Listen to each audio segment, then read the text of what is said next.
You ever see the news and notice how a massive drought in one part of the world seems to happen at the exact same time as record-breaking floods somewhere else? It can feel pretty random, right? Well, a lot of the time, these events are not random at all. They're actually strings being pulled by this single colossal puppet master, a giant climate engine humming away in the Pacific Ocean. I mean, just look at this. On one side of the planet, you've got these devastating wildfires tearing through bone-dry forests. And on the other side, literally thousands of miles away, you have relentless rains causing catastrophic floods and landslides. These are two completely opposite disasters. And yet, believe it or not, they are deeply connected. So what is the link? What's the connection here? How can one single phenomenon be responsible for both not enough water and way, way too much of it, all across the globe? This is one of the biggest puzzles in climate science, and today, we are going to unravel it. Okay, so the culprit has a name.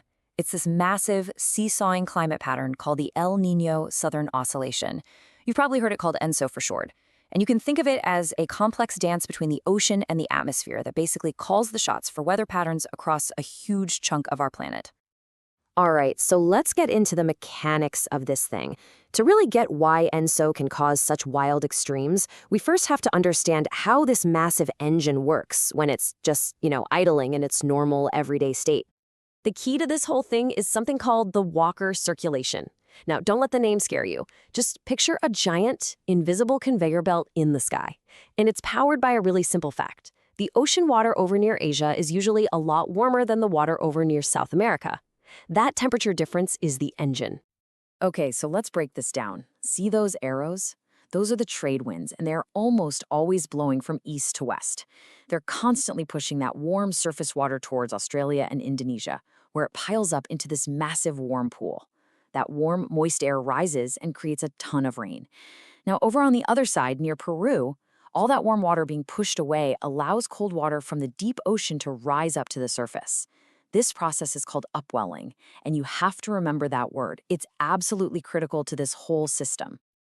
Maybe the easiest way to picture this is to think of the Pacific Ocean as a giant bathtub. The trade winds, they're like a fan that's always on, blowing at one end of the tub. And that fan just keeps pushing all the warm water over to the other side where it piles up. Simple as that. But here's the twist. That fan, the trade winds, it doesn't always blow at the same speed. Sometimes it gets weak, and sometimes it gets super strong. And this is where the two very different personalities of ENSO show up, El Niño and La Niña. And the names have a pretty cool history, actually. Centuries ago, Peruvian sailors noticed this strange warm current would often show up right around Christmas time. So they called it El Niño, which means the boy, as in the Christ child. La Niña, or the girl, was just named later on as its colder opposite twin. So here's the most important part. This is how the whole system flips.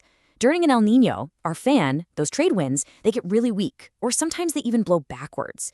And when that happens, that huge pile of warm water in the west comes sloshing back across the Pacific. This basically puts a warm lid on the ocean, shutting down that cold upwelling near South America. Now during La Niña, it's the complete opposite. The fan gets stronger. The trade winds really pick up, pushing even more warm water to the west and sending that upwelling process in the east into overdrive. And you can really see the difference here, side by side. On the left, you've got your normal conditions.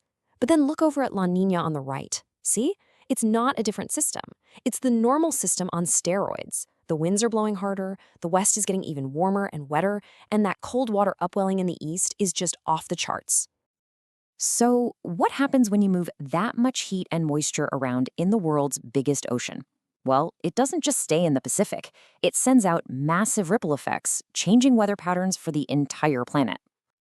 Scientists call these ripple effects teleconnections. Basically, predictable weather changes that happen super far away from the source.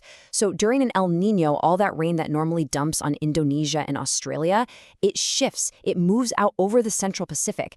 And that's what can cause those terrible droughts and wildfires we saw earlier, while at the exact same time, it can bring flooding rains to places like the southern US and Peru. And these changes have really, really big consequences for people. For centuries, the economy of coastal Peru has been built around its massive anchovy fishery. These little fish absolutely thrive in those cold, nutrient-rich waters that the upwelling brings to the surface. But when an El Niño shows up, that warm water sloshes back, and it's like putting a lid on their food supply. The cold water is trapped below, and the anchovies starve. This quote really just says it all. During a really powerful El Niño back in 1972, the upwelling just stopped completely. The anchovies basically vanished. The fishery, which was one of the biggest in the world, totally collapsed, and it crippled the country's economy for years.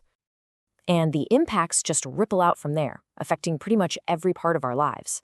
And so can impact public health by creating the perfect warm, wet conditions for mosquitoes that carry diseases like malaria and dengue. It messes with agriculture all over the world, which can lead to food shortages. It cranks up the risk of disasters like floods and wildfires. And it can completely devastate ecosystems, causing things like coral bleaching when the water gets too warm. So this all brings us to the really critical question for our time, right? We have a pretty good handle on how ENSO works as a natural cycle, but what happens when you throw a massive wrench into the system, the unprecedented warming of our entire planet? So are these events going to happen more often? Are the El Niños going to get even stronger and the La Niñas more intense? This is honestly one of the most urgent and complicated questions that climate scientists are racing to figure out right now. So what's the verdict? Well, the world's top climate scientists, the IPCC, they've concluded that while we're not sure if these events will happen more often, it is very likely that their impacts will get more extreme. What does that mean? It means that pendulum swing between fire and flood, between drought and deluge, is probably going to get a whole lot wilder. The planet's great weather engine isn't breaking down. It's getting supercharged. And that really leaves us with the most important question of all. Are we ready for the ride?